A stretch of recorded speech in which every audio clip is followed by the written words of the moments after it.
ഡൽഹി സ്ഫോടനം. ബീഹാറിൽ രണ്ടാം ഘട്ട തെരഞ്ഞെടുപ്പ് ദിനത്തിൽ കനത്ത സുരക്ഷ. ദില്ലിയിലെ ചെങ്കോട്ടയ്ക്ക് സമീപത്തുണ്ടായിട്ടുള്ള ശക്തമായിട്ടുള്ള സ്ഫോടനത്തിൽ 9 പേർ കൊല്ലപ്പെടുകയും 20-ലധികം പേർക്ക് പരിക്കേൽക്കുകയും ചെയ്തതിനെ തുടർന്ന് തെരഞ്ഞെടുപ്പ് നടത്താനിരുന്ന ബീഹാറിൽ അതീവ ജാഗ്രതാ നിർദ്ദേശം നൽകി.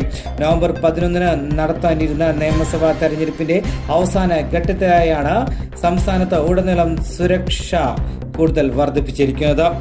ബീഹാർ നിയമസഭാ തെരഞ്ഞെടുപ്പിന്റെ രണ്ടാം ഘട്ടം നടപ്പിലാക്കുന്നതിന്റെ ഒരു ദിവസം മുൻപാണ് സ്ഫോടനം ഉണ്ടായത്. ചെങ്കോട്ടയ്ക്ക് സമീപത്തുണ്ടായിട്ടുള്ള സ്ഫോടനത്തെ തുടർന്ന് ബീഹാർ ഉടനീളം അതീവ സുരക്ഷയും ജാഗ്രതയും നൽകിയിട്ടുണ്ട്. ഏരിയ പെട്രോളിംഗും തിരച്ചിലും ശക്തമാക്കിയിട്ടുണ്ട്. ദേശവിരുദ്ധ ശക്തികളുടെ ഏത് ശ്രമത്തെയും തടയുന്നതിന് എല്ലാ പോലീസ് മേധാവികളും ബീഹാർ പോലീസും മറ്റു ഭാഗങ്ങളിലും സൂക്ഷ്മ നിരീക്ഷണം നടത്തുന്നതിനും അതീവ ജാഗ്രത പുലർത്തുന്നതിനും നിർദ്ദേശം നൽകിയിട്ടുണ്ട്.